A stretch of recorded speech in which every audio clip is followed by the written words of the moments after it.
Hi and hello everyone, welcome to Veranda RACE. நான் உங்கள் கமல்.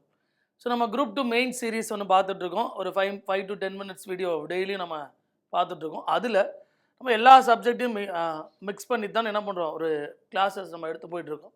அதில் இந்த வீடியோவில் டிஸ்ட்ரிக்ட் அட்மினிஸ்ட்ரேஷன், அதாவது மாவட்ட நிர்வாகம், அதில் இருக்கக்கூடிய ஒவ்வொரு பிரிவினரை பற்றி நம்ம ஒவ்வொரு வீடியோஸில் பார்ப்போம். அதில் இந்த வீடியோவில் டிஸ்ட்ரிக்ட் அங்கே இருக்கக்கூடிய நிர்வாகத்தோட தலைமையிடமாக சொல்லப்படக்கூடிய இந்த தலைமைச் செயலகம் செக்ரட்டரியேட் அதோட தலைவராக இருக்கக்கூடிய சீஃப் செக்ரட்டரி தலைமைச் செயலாளர் பற்றி தான் இந்த வீடியோவில் தெரிஞ்சுக்க போகிறோம். ஒன்று செக்ரட்டரியேட்டை பற்றி கேட்கலாம், இல்லை சீஃப் செக்ரட்டரி பற்றி கேட்பாங்க, இல்லை டிஸ்ட்ரிக்ட் கலெக்டரை பற்றி கேட்பாங்க. இந்த 3 டாப்பிக்கில் திரும்ப ஒரு 12 மார்க்லையோ 15 மார்க்லையோ என்ன பண்ணுறாங்க, குரூப் 2 மெயின்ஸ் போன்ற தேர்வுகளில் டிஎன்பிசி திரும்ப கேட்டுக்கிட்டே இருக்காங்க. அதில் ஆல்ரெடி நம்ம என்ன பண்ணியிருக்கோம் அப்படின்னா செக்ரட்டரியேட்டை பற்றி தெரிஞ்சிருக்கோம், தலைமைச் செயலகத்தை பற்றி படித்து வச்சுருக்கோம். இப்போ நம்ம என்ன பார்க்க போகிறோம் அப்படின்னா அதோட ஹெட்டாக இருக்கக்கூடிய சீஃப் செக்ரட்டரி, அதாவது தலைமைச் செயலாளர் அப்படிங்கிற அந்த நபரை பற்றி தான் இப்போ பார்க்க போகிறோம். இந்த சீஃப் செக்ரட்டரி அதாவது தலைமைச் செயலாளர் அப்படிங்கிறது மத்திய அரசாங்கத்தோட பிரிட்டிஷ் ரூல், அதாவது ஆங்கிலேயர் ஆட்சி காலத்தில் இந்த சீஃப் செக்ரட்டரி தலைமைச் செயலாளர் அப்படிங்கிற பதவி உருவாக்கப்பட்டிருக்கு. ஒன்று. ரெண்டாவது, இது எப்போ உருவாக்குனாங்க அப்படின்னா 1799 1799 லார்டு வெல்லல்சி பிரபு அப்படிங்கிற நபர் தான் என்ன பண்ணுறாரு, இந்த சீஃப் செக்ரட்டரி அப்படிங்கிற பதவியை உருவாக்குறார். இவர் இந்தியாவோட கவர்னர் ஜெனரல் ஆஃப் இந்தியா அப்படிங்கிற பதவியில் இருந்தார் அப்படின்னு சொல்கிறாங்க. ஸோ முதல் முறையாக இந்த சீஃப் செக்ரட்டரி தலைமைச் செயலாளர் அப்படிங்கிறத இந்த ஜிஹெச் பார்லோ அப்படிங்கிறவர் தான் ஃபஸ்ட்டு இந்த தலைமைச் செயலாளர் சீஃப் செக்ரட்டரி அப்படிங்கிற பதவியில் இருந்தார். ஆனால் பின்னால் டைம் ஆக கொஞ்சம் காலப்போக்கில் என்ன ஆகுது அப்படின்னா இந்த சீஃப் செக்ரட்டரி அப்படிங்கிற பதவி மத்திய அரசாங்கத்திட்ட இருந்து ஸ்டேட் கவர்மெண்ட், அதாவது ஒரு மாநில அரசாங்கத்துக்கு இதோட அதிகாரம் ஃபுல்லாக மாற்றப்பட்டது அப்படின்னு சொல்கிறாங்க. ஆரம்பத்தில் என்ன இருந்திருக்கு, அது மத்திய அரசாங்கத்தோட கையில் மட்டும்தான் இருந்திருக்கு இதோட பொறுப்புகள் எல்லாமே. ஸோ பின்னால் தான் என்ன ஆகுது அப்படின்னா அதோட ஸ்டேட் கவர்மெண்ட் கீழே ஒரு மாகாண அரசாங்கம், ஒரு ப்ரொவின்ஷியல் கவர்மெண்ட்டு இந்த சீஃப் செக்ரட்டரியோட அதிகாரம் எல்லாம் வழங்கப்பட்டிருக்குன்னு சொல்ல பிஃபோர் இண்டிபெண்டன்ஸ். அது ரொம்ப முக்கியம், சுதந்திரத்துக்கு முன்பாக. சரி, இவர் என்ன அப்படின்னா இந்த chief secretary the executive head of the state secretariat, மாநில தலைமைச் செயலாளர், மாநில தலைமைச் செயலகத்தின் செயல் தலைவராக இவர் செயல்படுவார் அப்படின்னு சொல்கிறாங்க. ஃபர்ஸ்ட் இதோட எக்ஸிக்யூட்டிவ் ஹெட் யார் அப்படின்னா இந்த சீஃப் செக்ரட்டரி அப்படிங்கிற நபர் தான். வேறு என்ன சொல்லியிருக்காங்க, he's the administrative head of the state administration and stand at the apex of the hierarchy of the state administration. மாவட்ட நிர்வாகத்தில் அல்லது மாநில நிர்வாகத்தில் உச்சபட்ச அதிகாரத்தை பெற்ற நபர் யாருன்னா இந்த தலைமைச் செயலாளர் சீஃப் செக்ரட்டரி அப்படிங்கிற நபர். Is a senior most civil servant in the state. இந்த மாநிலத்தில் இருக்கக்கூடிய அரசு பணியாளர்களில் மூத்தவர் அல்லது முதன்மையானவர்னு யாரை சொல்கிறாங்க, சீஃப் செக்ரட்டரி தான் சொல்கிறாங்க. He has the powers and function mentioned in the rules of business framed by the state government. மாநில அரசாங்கம் உருவாக்கக்கூடிய இந்த அரசை வழிநடத்தக்கூடிய வழிமுறை அப்படிங்கிறதுல இவர் என்ன பண்ணுறாரு, மிகப்பெரிய அதிகாரம் பெற்ற ஒரு அமைப்பு தலைவராக இவர் செயல்படுவார் அப்படின்னு சொல்கிறாங்க. யார், chief secretary. He is the chief of the secretariats and controls all the secretariat department. அவர் எல்லா தலைமைச் நிறையா செயலாளர் இருக்காங்க, எல்லா செயலாளர் ஹெட் யார், இந்த சீஃப் செக்ரட்டரி தான். அது இல்லாமல் அவங்களோட செயல்களை கட்டுப்படுத்தக்கூடிய அதிகாரியாக இந்த சீஃப் செக்ரட்டரி, நிறையா செக்ரட்டரிஸ் இருப்பாங்க ஒரு மாநிலத்தில், அவங்க எல்லாத்தோட ஹெட் யார், இந்த சீஃப் செக்ரட்டரி தலைமைச் செயலாளர். நிறையா டிபார்ட்மெண்ட்டை கண்ட்ரோல் பண்ணி தன்னோட கீழே தான் வச்சுருக்காரு யார், இந்த சீஃப் செக்ரட்டரி அப்படிங்கிற நபர். இவரோட ஃபங்க்ஷன்ஸ் அல்லது இவரோட பொசிஷன், இவரோட பதவிக்கு கொடுக்கக்கூடிய அந்த அதிகாரம்லாம் என்னென்ன அப்படிங்கிறத இப்போ பார்க்குறோம். இதில் first chief secretary act as the head of the state civil service. So மாநில அரசு பணியில் இருக்கக்கூடிய அந்த பணியாளர்களோட தலைவராக யார் செயல்படுவார், சீஃப் செக்ரட்டரி செயல்படுவார். He deal with all the cases related to appointment, transfer and promotion of the senior state civil servants. அப்போ மாநிலத்தில் இருக்கக்கூடிய இந்த மூத்த அரசு அதிகாரிகள், ஸோ அவங்களோட இடமாற்றம், பதவி உயர்வு, அவங்களோட சம்பளம், இது தொடர்பாக இருக்கக்கூடிய எல்லா கோப்புகளையும் கையாளக்கூடிய நபர் யார், இந்த தலைமைச் செயலாளர் அப்படிங்கிற அந்த நபர் தான். பாருங்கள் எவ்வளோ டேட்டாஸ். அவர் தான் சிவில் சர்வனோட ஹெட், இது எல்லாருக்குமே தெரியும்.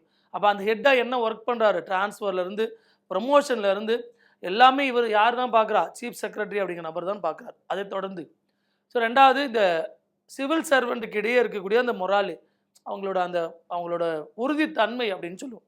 வேலை செய்யணுமா வேணாமா அப்படிங்கிற ஒரு ஆசிலேஷன் இருக்கும்போது அவங்களோட உறுதித்தன்மையை மெயின்டைன் பண்ணக்கூடிய நபர் யார், இந்த சீஃப் செக்ரட்டரி அப்படிங்கிற நபர்.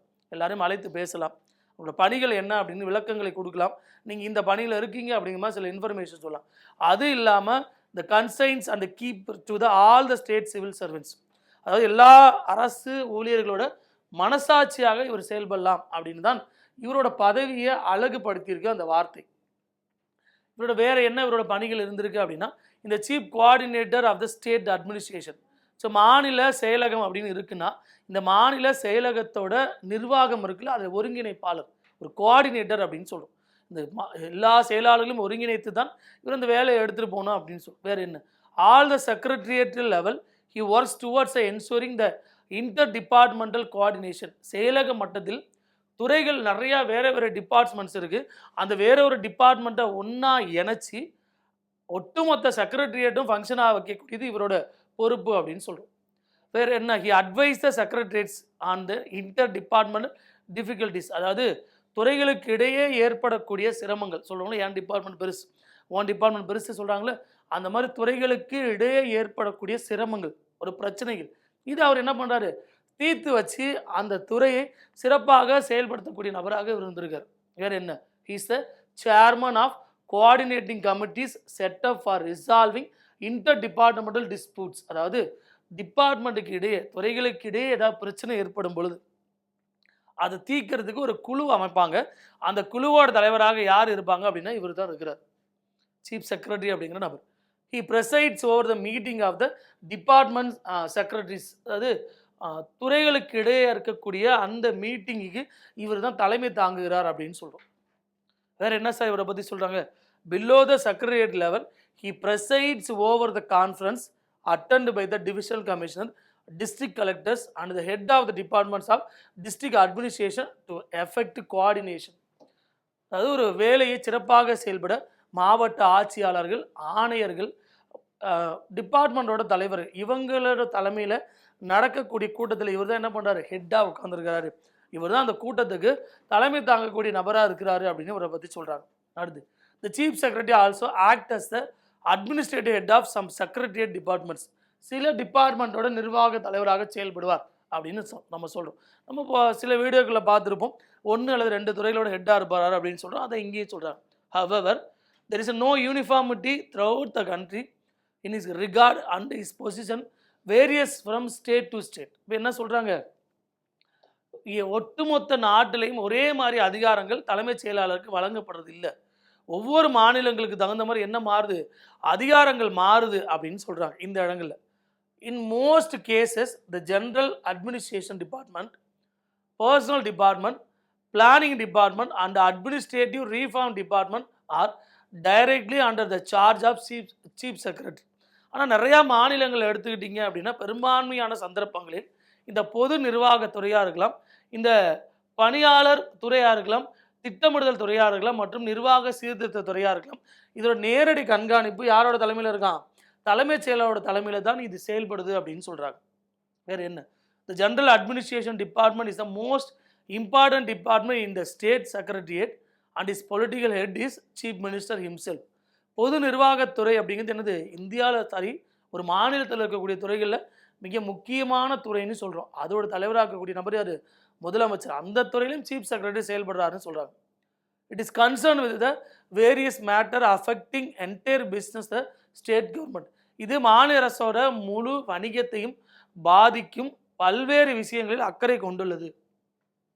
ஒரு அரசாங்கத்தோட இன்கம் இது ரிலேட் பண்ணி இருக்கக்கூடிய அந்த பிஸ்னஸ் இருக்குல்ல, அது எல்லாத்துலேயும் வந்து என்ன பண்ணுவாங்க, ஒரு ஐடியா கொடுத்து அதை சரி பண்ணணும் அப்படின்னு நினைக்கிறாங்க.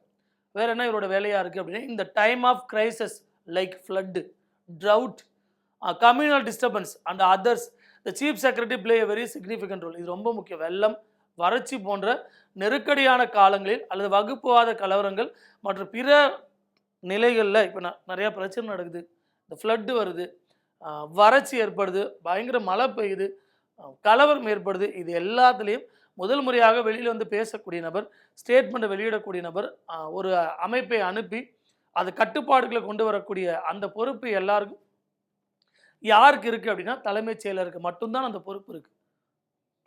நல்லா பார்த்துருப்பீங்க, நிறையா இன்சிடென்ட்ஸில் அவர் ஒரு ரிப்போர்ட் தான் ஃபஸ்ட் டைமாக வெளியில் வரும். காரணம், அவர் தான் ஒட்டுமொத்த சிவில் சர்வனோட ஹெட்டாக இருக்கிறாங்க.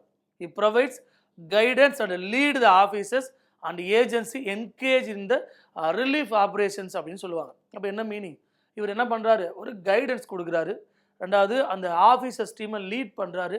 எதுக்குன்னா இந்த ரிலீஃப் ஆப்ரேஷன், அந்த பிரச்சனைகள்லேருந்து வெளிவரக்கூடிய அந்த நடவடிக்கைகளுக்கு இவர் தான் என்ன பண்ணுறாரு, இந்த நிவாரண நடவடிக்கைகள் அப்படின்னு சொல்லுவோம். அதை தலைமை தாங்கி நடத்தக்கூடிய நபர் யார், ஒவ்வொரு மாநிலத்தோட சீஃப் செக்ரட்டரி அப்படின்னு சொல்கிறோம். He's a generally a chairman or an important member of the committees set up to take high level policy decision during the crisis situation. So இப்போ என்ன மீனிங், இந்த கிரைசஸில் இருக்கக்கூடிய நெருக்கடியான சூழ்நிலை ஏற்படும் பொழுது ஒரு சில டிசிஷன் மேக்கிங், கொள்கை முடிவில் எடுக்க சில குழுக்களை அமைக்கப்படும் அந்த அரசாங்கம். அந்த குழுவோட தலைவராக யார் இருப்பாங்கன்னா சீஃப் செக்ரட்டரி அப்படின்னு நபர் தான் இருப்பார். In fact he act as a crisis administrator in chief and virtually represent the state government for an all office concerned with the relief operation.